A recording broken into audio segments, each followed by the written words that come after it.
মানবতা বিরোধী অপরাধে মৃত্যুদণ্ডপ্রাপ্ত পালিয়ে যাওয়া আসামি সাবেক স্বৈরাচার প্রধানমন্ত্রী শেখ হাসিনার নামে থাকা ব্যাংক লকার থেকে উদ্ধার হল ৮৩২ ভরি স্বর্ণালঙ্কার।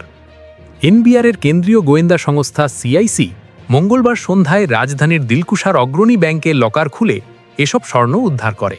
তদন্ত সূত্র জানায়, শেখ হাসিনার নামে থাকা ৭০১ নম্বর লকারে পাওয়া গেছে ৪৯২৩ গ্রাম স্বর্ণ, আর ৭৫৩ নম্বর লকারে পাওয়া গেছে ৪৭৮৩ গ্রাম স্বর্ণ।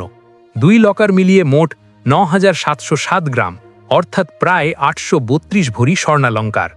এর আগে পূবালী ব্যাংকে ফাঁকা আরেকটি লকারও খোলা হয়েছিল, তবে সেখানে কোনো সম্পদ পাওয়া যায়নি বলে জানিয়েছে এনবিআর। উল্লেখ্য, গত ১৭ নভেম্বর আন্তর্জাতিক অপরাধ ট্রাইব্যুনাল মানবতা বিরোধী অপরাধের মামলায় শেখ হাসিনা ও সাবেক স্বরাষ্ট্রমন্ত্রী আসাদুজ্জামান খান কামালকে মৃত্যুদণ্ড দেন। সেই রায়ের অংশ হিসেবেই তাদের সব সম্পত্তি বাজেয়াপ্তের নির্দেশ দেওয়া হয়। গত বছরের ৫ই আগস্ট ছাত্র জনতার অভ্যুত্থানের পর আওয়ামী লীগ সরকার পতন হলে অন্তর্বর্তী সরকার দুর্নীতি ও কর ফাঁকির তদন্ত শুরু করে। এরই ধারাবাহিকতায় সিআইসি শেখ হাসিনার নামে থাকা বিভিন্ন ব্যাংক হিসাব ও লকার জব্দ করে। যে দুই ব্যাংক হিসাব জব্দ করা হয়, একটিতে পাওয়া যায় ১২ লাখ টাকার এফডিআর, আরেকটিতে ৪৪ লাখ টাকা, যা এখন তদন্তাধীন।